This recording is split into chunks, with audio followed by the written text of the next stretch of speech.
Morning, everybody. This is Jason Flame, host of the Master Motivation Podcast, where I have the amazing opportunity to introduce guests who bring motivation, inspiration, and education. And today, our guest is Christine Najjar. She is an MD, MS, MHP, ABOM, is a board-certified internal and obesity medicine physician with a master's in human nutrition and a bachelor's in biochemistry. In 2021, she launched Food First MD LLC on a mission to bring health back to healthcare with the most underutilized medicine, food. Dr. Christine is driven to help patients avoid years of frustration, ineffective treatments, and debilitating ailments through metabolic therapies. She values time with patients so that confidence and trust can support a true patient-physician relationship. Dr. Christine taps into years of personal and professional experience, as well as her passion for food and cooking to help patients gain control over body and mind. Welcome to the show, Christine. Thank you. Thanks for having me, Jason. So exciting to have you on. You know, I have to give a shout out to Christos, who introduced us and recommended you for the show. And we had an amazing conversation over the phone. And I was like, this is something I really want to talk about, especially in a time in my life where I'm actually going through a transformation in my diet and my health. So I'm looking forward to talking with you about this. So if you can kind of kick things off and just, talk to me about your motivation for where you are headed in life right now. Sure. So, my motivation for, I guess, what started me on this path was all like personal incentive motivation. And it turned into kind of unlocking this aspect of health that I couldn't find in my education. And what really kept me going was how patients responded and the magic that happened with this type of medicine. And I just needed to find a platform or an avenue to be able to provide this type of care. And I couldn't really find that in any traditional setting. And so here I am, a doctor with my own business. For the people, for the patients, for people, who really are sick and tired of feeling sick and tired and want to figure out how to change their chemistry to look and feel different.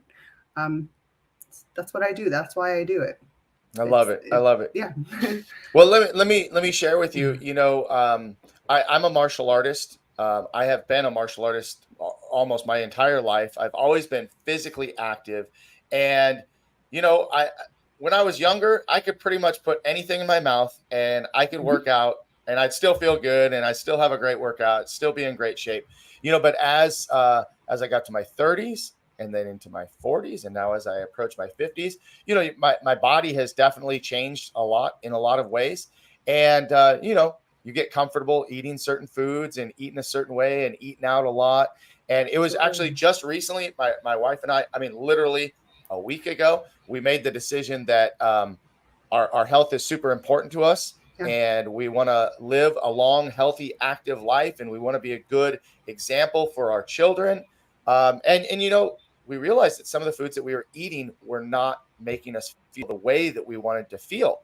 Yeah. And so we've completely changed our, nutritional diet. I've pretty much kept my workouts about the same, huge, lots of water every day has been a big change, right?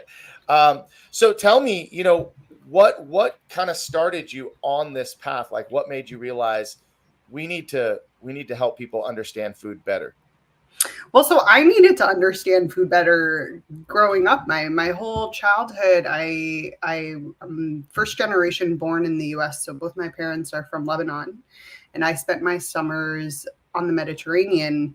And I became very aware of body image through that kind of culture and always felt the need to look a certain way. And when I was in Lebanon, it was kind of easy for me to lose weight and feel good. And every time I came back to the US, I just ballooned up. And I always felt heavier than I felt like I was heavier than my cousins over there. And there's just such a profound diet culture amongst young females in this country. And I was a total victim to it. And in middle school started dieting and really trying to figure out how do you control your body, doing all the things that I thought you needed to do. Weight Watchers. I did Weight Watchers with my mom. I played 3 different sports. I was an athlete all throughout my childhood, and I still just like never really felt satisfied. And so come time to go to college and get an education, I really wanted to understand insides. And so that's why I got my bachelor's in biochemistry. And this is where kind of the path to me becoming a doctor really gets a little interesting. The only thing the advisor advised me to do when I was signing up for my college major was, if I was going to medical school, not to pick biochemistry, because it was such a gruesome curriculum and difficult. Like she said, she's like, your GPA is going to take a hit. You won't be at the top of the class. It's not good looks for med school. And that, my gut inside was just like, no, you have to understand this. And if I want to go to med school later, I'll just figure out a way. Like there has to be a way to do it if I really want to do it. So I committed and I did it. And she was absolutely right. My GPA took a hit. Like I failed my first midterm, my first test ever that I failed was my first biochemistry midterm, because I just didn't understand how much I needed to understand. And to me, that was almost gratifying, because I felt challenged in a way that education hadn't really challenged me before. And so I dove into it. Still, so that was really just like the start of all of it. Let me jump in real quick. Go ahead. Because I want to ask about something before we dive into becoming a doctor and in your education. But you talked about the difference between the culture in Lebanon and here in the United States as far as eating. I mean, we have a serious problem in the United States. Serious problem. Right? So what's fascinating about that, Jason, is that that kind of the food culture in the US, I almost witnessed it creep up in the Lebanese culture in parallel to, I remember when the first McDonald's opened in Beirut, and it was like a huge deal because we could go and get like burgers and fries. And then just eating patterns and how, there's something in the food in this country that it's just different. Fruit tastes different over there. The bread doesn't bloat you the way it bloats you here. There's just these differences. And what became really obvious living in this dual culture was that food had a profound impact on health and how I felt and how, how things were. And that's really what made me, want to figure out the interaction between food and how it affects your body. Is just witnessing that dynamic. Yeah. It's funny when our kids were little. Well, when we got married and we were getting ready to have kids, we said we would never do the McDonald's thing.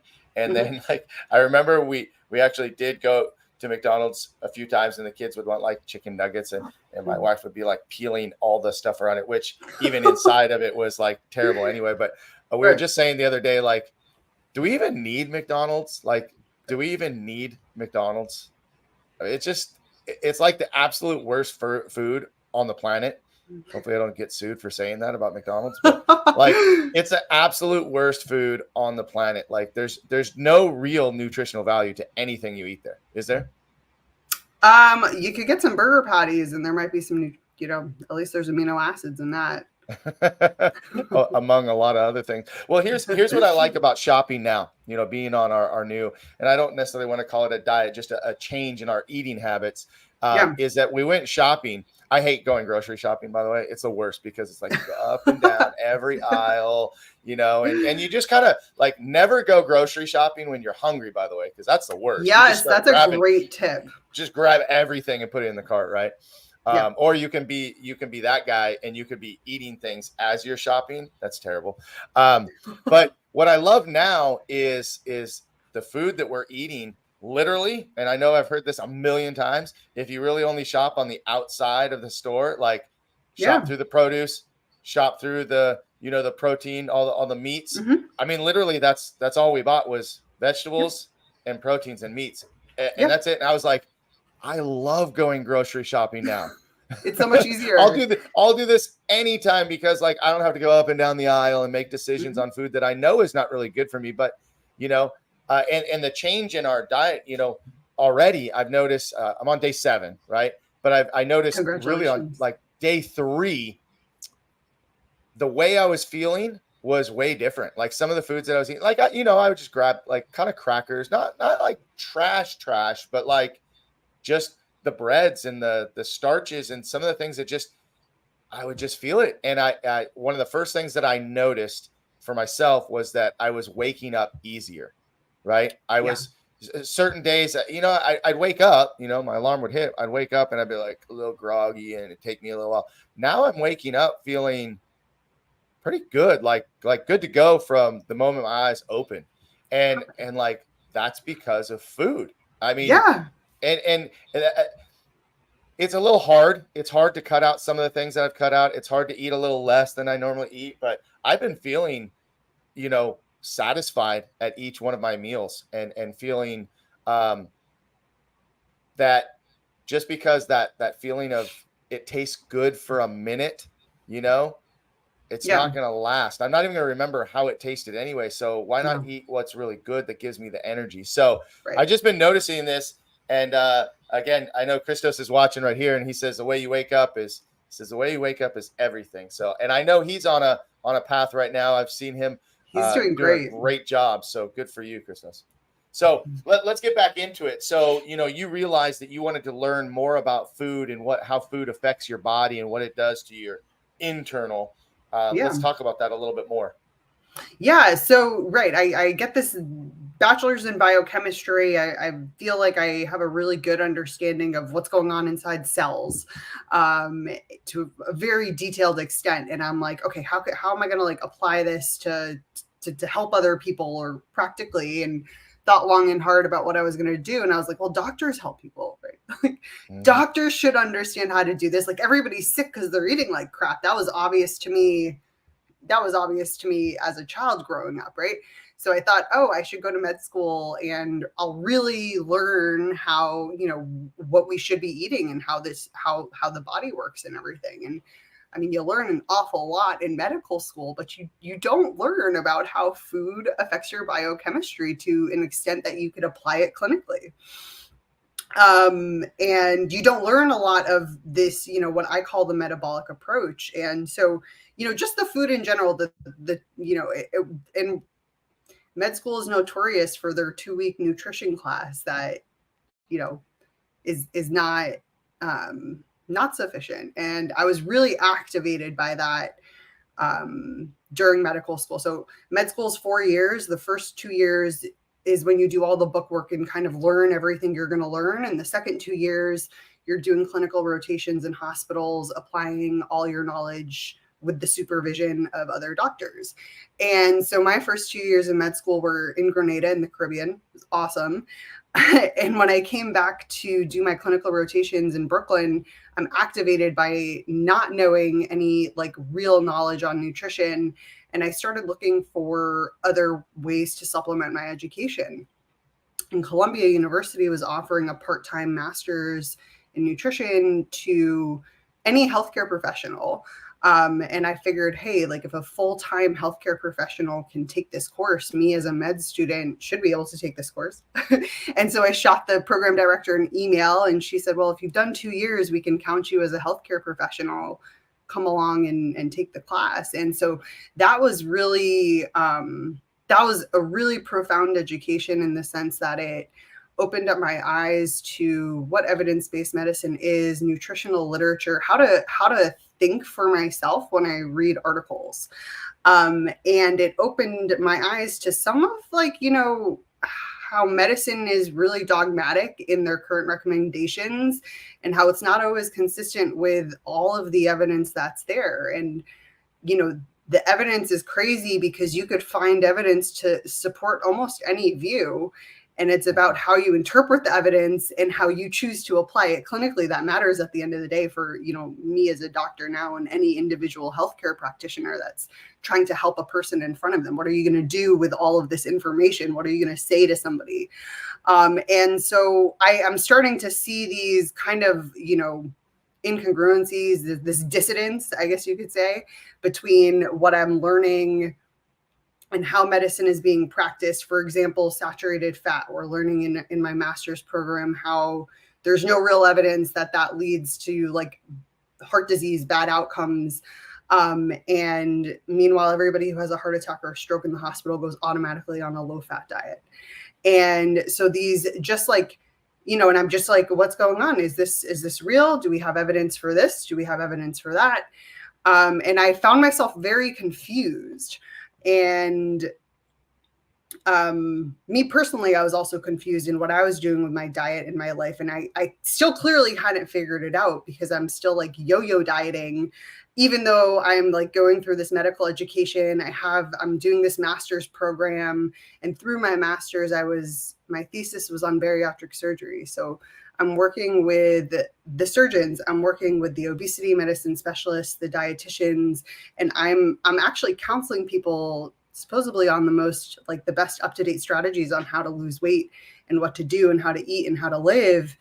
And I myself am failing. And so I felt like kind of hypocritical, and I was like,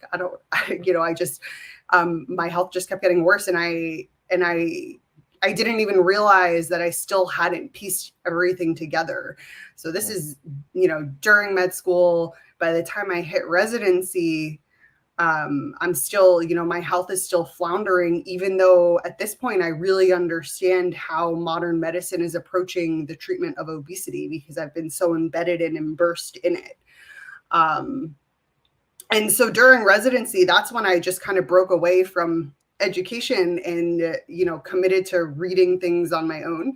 And I read book after book after book. And I just, at some point it clicked that everything was really part of my biochemistry education. And when I synthesized it all together and I started losing weight, like effortlessly. My symptoms got better. I got better. And I was like, oh, this is how you do it. Like, this makes sense. But it was just absent from all my education. And so what was like very profound is I was going through all of these remarkable changes, in residency, working in a hospital setting. I lost, effortless weight. Everybody could see it. And I was working better. I was functioning better. And it was almost like people weren't very interested in what I was doing or how I was doing it. And I was like, oh, this is really interesting. Like, aren't you guys doctors? Don't you want to know how I did this? So that, that was kind of like, my first, oh, how am I going to find a place to do this when it's time to practice? And I'm actually very thankful that my first job out of residency was at a local weight loss clinic in West Hartford. It's called Pounds Transformation. There, it was some of, the best clinical practice I could have gotten. And I almost want to shout them out right now because they're a wonderful clinic who understands the metabolic approach, and they do accept insurance. If you guys are, they're just great. And so I learned from, I learned in that setting how to almost apply this. And because of COVID, I found myself not working there anymore and in primary care. And that's when I, was really taking on different types of patients and seeing the really drastic, profound impact this was having well beyond weight loss. Like I was seeing people coming off of insulin, people with fat in their liver, having that go away, just really remarkable things that my education didn't really teach me or didn't tell me about. And, I kind of got some pushback from corporate because I was spending an hour with patients and they really wanted me to see 4 patients in an hour. And that's where I was like, okay, I have to like do this, and I have to do it the right way, and I have to be able to deliver this approach to people. At the time I was pregnant, I broke off, and I was like, okay, I'm going to figure this out. I want to figure this out. And that was, the start of Food First MD, where I was just kind of like, I figured out for myself, I can do this and help other people. I had some confidence in practicing this, applying this strategy in clinical experience. And I just was like, I have to find a way to provide this to the masses. Yeah. Well, let's back up a minute. I want to talk about, your personal health at that time. You said that your health was not in the best situation, and no. It's hard to be in that position, right? Being a doctor and not being healthy and not taking care of everybody. It's kind of like, being a martial artist. I know that I've had many times in my life where I'm a martial artist. I'm not in the greatest shape, and I'm like, how can I preach what I want my students to do if I'm not fully so you kind of battle through that a little bit. Can you describe a little bit more in detail of what your actual health concerns or health challenges were and how you overcame them and what things you really noticed made a change for you? Yeah. So, I couldn't control my weight. I was on I knew how to lose weight. I had like 500 calorie diet days planned out. I knew exactly what I was doing. And that works for a period of time. In hindsight, what I realized I was doing was starving myself. I was in starvation. So I displayed all the classical symptoms of starvation: constant hunger, cold, irritability, fatigue, and obsession with food. Right. I was like thinking about food all the time. If I didn't get lunch, I had brain fog. I couldn't focus. And again, in hindsight, looking back at my symptoms, I was, probably pre-diabetic or close to that had I gotten blood work, because of, how profound my symptoms were. I was on a blood sugar roller coaster like all day long on top of starving myself. It was absolutely horrible on my body. And when the biggest thing that released me was releasing the notion of, almost like structuring my life around calories. and it was just getting rid of that word in my day-to-day life that made all the difference for me, because calories don't affect your biochemistry. There's no such thing as a calorie receptor. They don't do a thing. It's the food that contains the energy, which we call calories, that impact and send a signal to your body. And this was, this is really basic biochemistry that I, somehow missed my entire my entire personal life. But releasing myself of that notion, allowing me to really embrace whole foods, all whole foods, including meat, fish, eggs, butter, dairy, just like embracing whole foods and really shopping the perimeter, including the produce. That was it. But it was really that mindset shift. And so, it's one of the things that none of my materials use that word, because I want people to understand it's food. It's not just like, you're not eating calories. The food is sending a signal to your body. And that's what you want. So it's, that was probably the biggest thing for me. Yeah. Mm-hmm. Yeah. I definitely, I can relate to, a lot of those things, because when I was eating poorly, first of all, a lot of people think, that, losing weight is simply just, calories in, calories out. And for the most part, there's some truth to that. Right. But that's not entirely, the whole thing. 'Cause you could be eating garbage calories, and a lot of them, and trying to work out, and you're not going to outwork that, the bad stuff. Right. And, I've always tried to remind myself, when I start struggling, right? Because I love food. I love to eat. I love going out. Who doesn't, right? I mean, it's just, if then again, some people have a bad relationship with food. They don't really enjoy it, but I do. But when I get to this point where I'm like, okay, I need to lower, my blood sugar. I need to balance, my diet again. I have to remind myself that food is fuel and it's not, Hmm. food for fun, right? I mean, because Yeah. sometimes, like, when we're just hanging out, like, Super Bowl party, UFC party, Yeah. you just kind of snacking, and it's just kind of part of the thing, Right. Right. but you're not remembering that, like, food is meant for fuel. I mean, it's not Yeah. meant to truly No. enjoy per se, Right. right? So I really try to preach more of a feast and fast method. Learn how to feast, learn how to fuel your body, and then learn how to enjoy the resilience that is the human body that can go periods of time without needing to eat or think about food. And that's when true health and healing happens, because when you eat food and just graze like that all day, your body's just stuck processing that food. Um, and so it's a lot of what I do in with patients is reframing how they think and look about how their body works and how it manages food, because it small shifts in mindset make all the difference.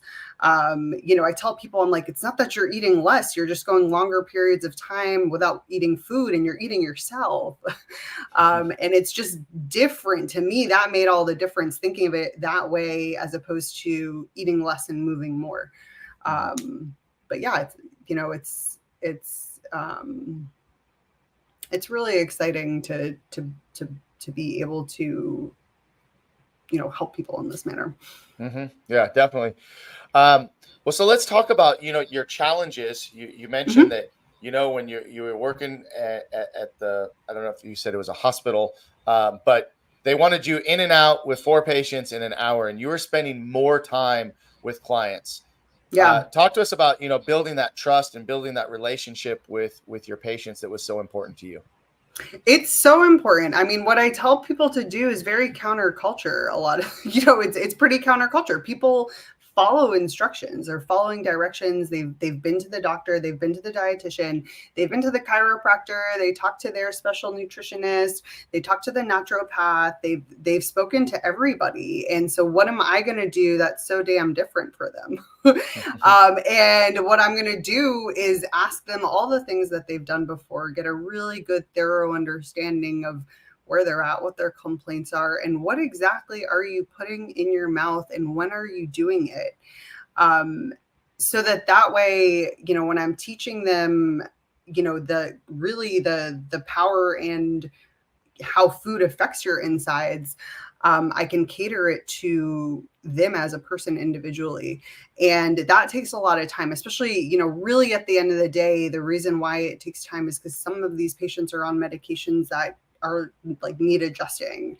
And, getting people to change their behavior and trust me is a really important part of this, because it's just not easy to do. And in order to do it safely, like, I need to be able to explain things and take my time. And so I had demanded, at least an hour for new consults for people who wanted this type of intervention. Because, I mean, again, you're changing the chemistry in your body, you're changing your metabolism. Head to toe, you'll feel different. And sometimes people feel worse before they feel better. So Mhm. there's a lot of things to, like, know and talk about and warn people about. And uh, you know, I just think that's a really important part of medicine that's really been lost, because doctors don't have the time autonomy that, me now as a independent solo private practice physician I do, Mhm. um, because they're working for somebody else. And when somebody else wants you to just see more people because that's more profit, um, the patient loses at the end of the day. And I can't work that way. I just, I'm not in this to make more money for somebody else. Mhm.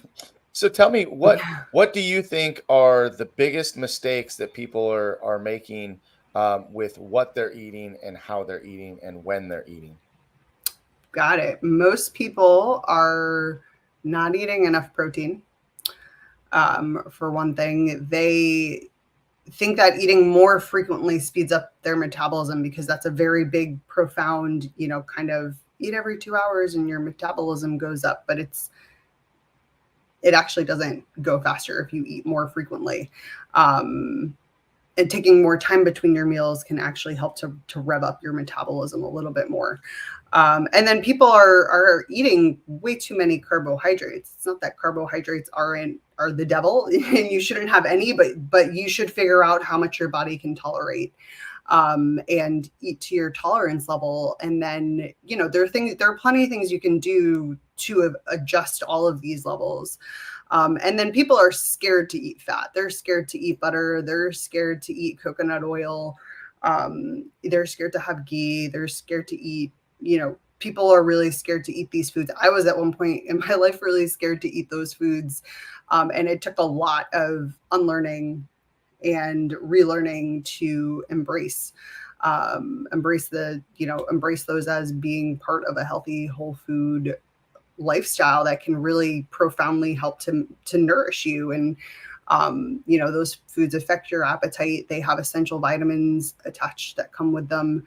And so, on all that, like, there are a lot of aspects, but those are the big ones when I really think about what people, the general advice I give people: eat more protein, include more solid fats, and consciously consume carbohydrates. I have my ABCs of metabolic eating that I go through, which it's really my, like, I guess 7-step approach to healthy eating that I developed in primary care, because I needed a 30-second, this is what I want you to do.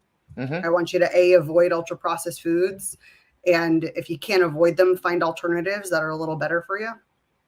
B is build your meals in high quality protein. That's meat, poultry, fish, seafood, eggs, dairy.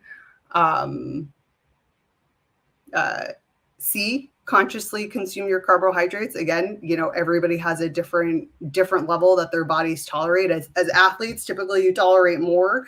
If you're a diabetic, that means you're intolerant to carbohydrates, and you really got to look at that a little differently.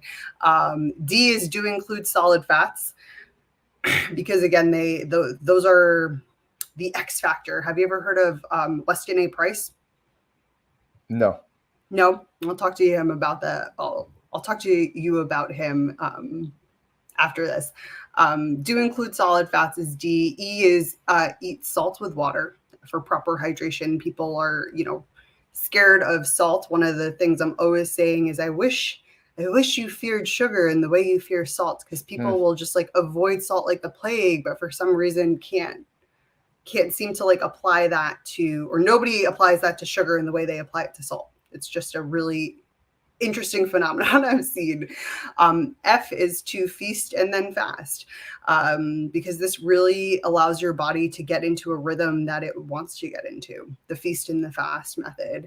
And then G is get all the essentials. So I do blood testing to look at micronutrients, and for some people who need additional supplements, vitamin D, magnesium, those type of things, we cater those. And so that's the brief outline, all the points that we go through. And in general, like I was saying before, it's people eating more protein, less carbs, and re-embracing fats. That's awesome. That's great advice. I hope people that are watching, kind of jot those things down, because they're very simple. I mean, it's not, you don't have to be a doctor. You don't have to truly understand biochemistry. Those are great tips and really easy. So hopefully you guys wrote those down. By the way, if you are watching live and you have any questions, would love to hear from the audience as well today. I have another question, actually, because maybe you can explain it so that we understand it. Sure. When you go through a change in diet and you're eliminating your sugars and you're depleting your glucose levels, why the headache? What causes the headache? Why the headache? Great question. These are one of the side effects that I have to tell people about. The headache's coming for you. The weakness is coming for you. Muscle cramps. This is all an effect of salt wasting, which is why eat salt with water is so important. So what you're doing by reducing the carbs in your body is really targeting a hormone called insulin. which is affected by any food you eat, but most profoundly affected by carbs. And one of the things insulin is responsible for is helping your body basically hold on to salt, so it holds on to water to stay hydrated, because when you are storing carbohydrates in your body, each molecule of glucose has 2 molecules of H2O. So you end up holding on to more salt when you eat more carbs. And when you are reducing those carbs, you waste that salt. And along with the salt goes the water. And so it's simply dehydration. That's a dehydration headache. And the simplest, quickest solution is to take a pinch of salt, pink salt, sea salt, put it in the back of your mouth and chug some water with it. And that should take care of your headache. And if it doesn't take care of your headache, it's something other than a dehydration headache. Or you could just go ahead and make sure you have electrolytes and avoid the headache in the first place and just stay well hydrated, especially before working out or, going outside in the hot sun. Awesome. Very common side effect. Yeah, absolutely. Yeah. I mean, almost every time, right? You have a major change in the diet. You're trying to like go cold turkey on cutting everything out. And it's just like, dang, where'd that come from? Yeah. It's very real. Usually the first couple of days. And then after that, it kind of goes away. I was actually given the advice that having like a pickle, well, that's exactly, it's salty. That's fine. Right. You could drink the brine as, instead of doing that salt with water thing, you could drink pickle brine. Nice. Pickle juice. Yeah. I used to do pickle that as juice. a kid. That used to be like the best thing you drink. Drink some pickle juice. Go for it. That's a great alternative. I have to say that after, 7 days, I'm already feeling, really good. The energy's amazing. up, hasn't changed my work, because my calories were definitely, I mean, I'll be honest, I have no idea how many calories I was, consuming in a day.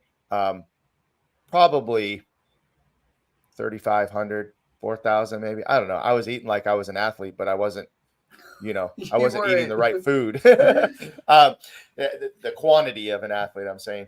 But anyway, not enough protein, too much carbs. That was a challenge. But now, my calories are down, quite a bit. And one of the main concerns is, you're not going to be able to work out the same. You're not going to have the same energy. And I'm like, I don't know.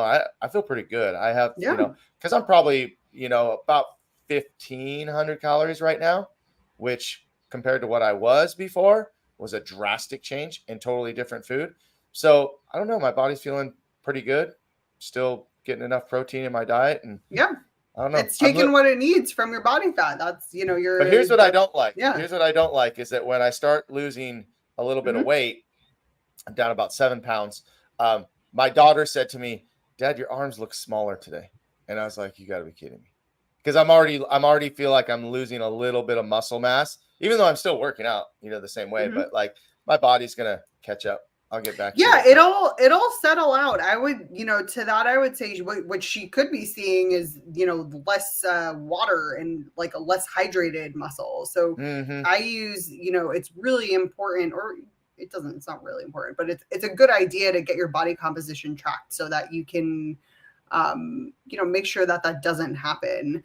But if you're eating enough protein and you're moving your muscles, you should maintain that lean mass. But a lot of the times the kind of the bloat goes down. Right. So it might look leaner, even though, it's as long as that happens around the midsection, exactly. Because like I can't have the dad bod. I got to get back to the I don't know if you noticed it in my opening video, but I've done some pro wrestling in my lifetime and looking to get back in the ring. And that's a great goal. Can't have that bloat while I'm getting in the ring. Yeah. So, well, let's get back to talking about, your clients, the people you work with. Like, who is your ideal client? Man, it's such a great question because everyone's like, who's your ideal client? And to that, I would honestly say anybody who is just ready to figure it out. I want to just work with motivated people, and I love working with anybody who's motivated. I see patients from, 17 to like 77, I think is my oldest patient. I might have somebody in the 80s. I love, young adults. Young adults get healthy real fast. It's usually parents who are bringing their kids because they have, concerning blood work or concerning symptoms, or, they're already on medications. They don't want to be on medications. And so they're a great population to work with, especially when it comes to mental health. This can profoundly change mental health. So I have some people coming specifically to help improve those kind of symptoms. Like I have for example, one gentleman with bipolar. I'm working with a psychiatrist, and she's able to start getting him off of lithium. So just profound things can happen. And then in the older senior population, they're so ready to like get healthy and get like, enjoy their retirement, and they're so motivated to be around that. They're just, I love seeing people who couldn't walk, or people who were in too much pain, like now not having pain, and just getting their quality of life back despite, and again, these are people who they're plugged into like so many doctors. And, they walk away a couple months after working with me, just being like, I wish I just knew it was that simple all along. But of course, most of my clients are, middle-aged. I see a lot of females who are, struggle at all stages of life, postpartum mothers, perimenopausal females. And so, everybody's looking for something a little different, but at the end of the day, people just want solutions to their health. And, again, one of the reasons why I need the time with people is because my advice is it can be counter the standard advice. But if it was the standard advice, then, I wouldn't be anything special, and you wouldn't see any different results. So, yeah. So, a lot of people, I'm sure, that come to you are already motivated to make a change, right? They realize something is wrong, something is not right. I don't feel good. I'm unwell. And so they come to see you, right? But the bigger challenge is the discipline to stick with it. I mean, with anything else, right? We're all motivated to lose weight, or to get in shape, or to eat healthier, or sleep better. We're motivated to do all these things, but lack the discipline to follow through. How does your approach help them to have the discipline to stick with it? Do you have, specific steps in a system that they can follow? It's not so much a drawn out program as much as I find that when people change the way they eat, they change the way they look at food and think of food, and things tend to naturally happen into the sense where they don't want to go back to eating the way they were. Or I work to raise awareness when people eat foods that, are off plan, or things that don't work with their chemistry, making sure you take note of how that feels, and how it affects your body, so that you can really work to rewire the subconscious, the subconscious drive to eat, where food is one of the primal instincts, and we eat for reasons we don't always understand why. And it's just diving into that. So there's almost a lot of almost like cognitive therapy that goes into the practice and how this works.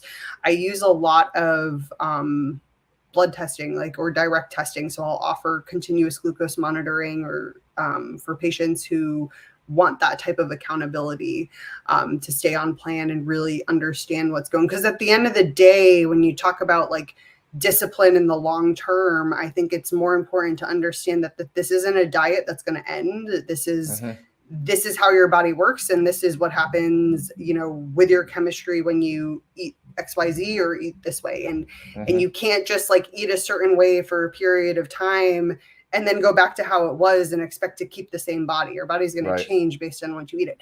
But on that same token, I also say how you eat at the beginning when you are trying to heal doesn't have to be what you eat 6 months, a year, 5 years down the line, once you've recovered, once you've, put on some muscle mass, once you have, this new understanding and this new mentality. So very frequently people, a lot of things just happen when you get the chemistry working right. people ask me all the time, oh, do you prescribe exercise programs? I've actually never had to do that, because everybody just feels so much better. They come in and they say, hey, I went to the gym. I started running. I started walking. I started doing this. I started doing that. And it's like, awesome. I'm so happy you started doing something. Right. And so that's kind of how I work there. It's not, yeah. Yeah. You talked about, you start feeling better. And so if you're feeling better, you keep doing what makes you feeling Yeah. better. Right. Right. And then we just, we have these things that happen in life, or just our emotional, our mental health, whatever, kind of like, we have a crash and burn day. Yeah. So, and we go way off track, and before you realize it. And that's really the challenge, where people find themselves in these yo-yos, like, I did really good, and then now I go back. But like you said, the way you get to where you want to be might not necessarily be how you have to be the rest of your life. Yeah. But in that direction, you can't go back to where you were. If you continue doing what you were doing before, you are going to stay where you are. You're going to go right back. Exactly. You're going to gain all the weight. You're going to be out of shape. Jason, to that, I tell everybody, I'm like, nobody's grading you. There's no like, oh, you get an A for being social perfect, media is grading you. This is why I'm not on social media is judging you. But it's important to know that if you fall off the bandwagon, it's always there. And people should know I'm not immune to falling off the bandwagon and succumbing to those emotional, distressful times. Like, I'm human, and humans are driven by primal instincts, and food is a primal instinct. So I'll give a perfect example. When, while I was, starting this company with, I was almost in a little bit of a rut. I was pregnant. I was, it was COVID. You couldn't really do much. I was depressed. And I started eating foods that I knew I shouldn't eat, because I was like, well, I'm pregnant, I'm getting bigger anyways. And you justify it, and you validate, and you fall into this spiral, and it happens. And you're right, that is life. But then I gave birth to a beautiful child, and it was like, oh my God, my life, like, I need my life back. And you just get right back on the bandwagon, because now I know how to fix myself. So I gained 50 pounds during pregnancy. That was a lot, but I lost 70 pounds in under a year after that, because I knew exactly what to do and how to do it. And I'm currently pregnant again. I'm midway through, a little midway through my second, and much healthier this time around, because, I'm not in that same headspace. And so, I'm not immune to exactly what you're talking about, but it is important to know that this chemistry and understanding how food affects your biochemistry, that's not going to change. It's always going to be there. You can always come back to it. And it's going to be powerful every time. Well, absolutely. Thank you. Thanks for being on the show, and congratulations, by the way. Thank you. I wasn't aware, so congratulations. And I appreciate you just sharing, your story with us today, and a lot of really great information. When I hear you talk about it, it's just great to hear people talking about this, and I hope that people will watch this and share this with friends, because we do justify a lot of things that we do, and we do make excuses, but you have a lot of great tips to help people get back on track. And if anybody wanted to reach out to you, what would be the best way to reach you? The best way would be to just go to my website, foodfirstmd.com. And you could fill out a form there, and I will email you back with it, email you back with the response. Beautiful. Well, I appreciate it. And thank you so much. Thank you, everybody, for watching today. If you have any questions or comments later watching this on a replay, post them in the comments, and make sure to go to YouTube and subscribe to Master Motivation Podcast. Dr. Christine, thank you so much for being on the show. Look forward to talking to you again soon. Thanks, Jason. Thanks so much for having me. All right. Bye, guys. Make it a great day. Take care.